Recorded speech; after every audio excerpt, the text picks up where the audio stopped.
Radio CCI Paris-Île-de-France, la voix des entreprises. Vous êtes sur Radio CCI Paris-Île-de-France et nous sommes ici à la 8e journée régionale de la session reprise d'entreprise. Alors, on l'a déjà observé au travers de nombreuses interviews, une entreprise qui est accompagnée réussit mieux qu'une entreprise qui ne l'est pas. Et on va le prouver une fois de plus aujourd'hui avec Sophie Ovadenko. Bonjour. Bonjour. Sophie Ovadenko, vous êtes responsable de l'école des managers. Et alors on va dire un mot sur à quoi sert cette école pour ces managers repreneurs. Mais avant tout un chiffre, 95% des entreprises accompagnées existent toujours 5 ans après. C'est un très très beau chiffre.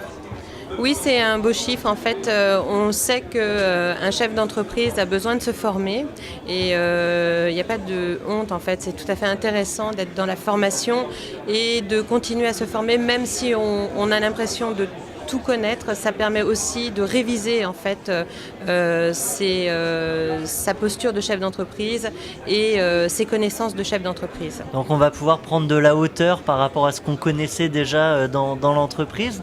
Un petit mot du coup, donc l'école des managers est dédiée à ces repreneurs d'entreprise. Ça se passe comment ? Il y a différentes étapes, je crois. Alors, l'école des managers, c'est un process de formation qui est sur environ 18 mois.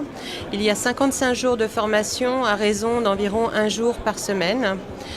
Pendant cette journée, nous sortons donc les chefs d'entreprise de leur entreprise et effectivement, ils prennent de la hauteur. Ça leur permet d'avoir du recul sur leur entreprise, sur des thématiques qui sont dédiées bien sûr à la culture du chef d'entreprise. Concrètement, on va apprendre quoi ? Alors, on apprend du marketing, on apprend la finance et la contrôle de gestion, on apprend à manager ses équipes, tant au sens managérial que tout ce qui est documents RH. Oui, c'est pas parce qu'on est dirigeant qu'on sait manager. Je ne dis pas ça, je dis qu'on peut Moi, toujours, je le dis.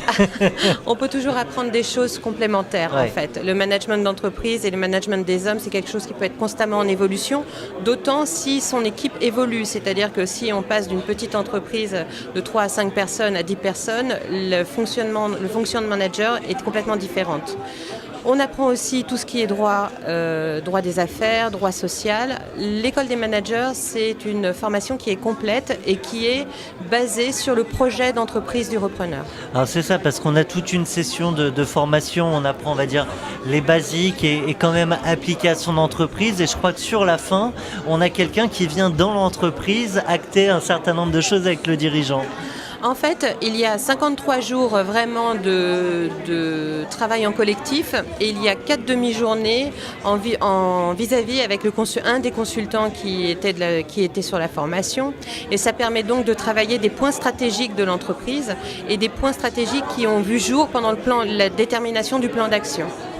Alors, on l'a dit, déjà un beau chiffre, 95% des entreprises accompagnées existent toujours 5 ans après. Je crois qu'on a aussi d'autres beaux chiffres à présenter en termes de bilan. Oui, alors en fait, l'école des managers existe en France depuis 27 ans maintenant et en 20 ans, on a 80% des entreprises dont le chef d'entreprise a suivi l'école des managers qui a une augmentation du chiffre d'affaires et une augmentation des effectifs.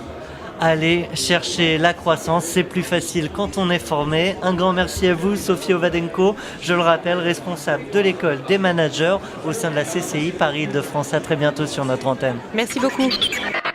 Radio CCI Paris-Île-de-France, la voix des entreprises.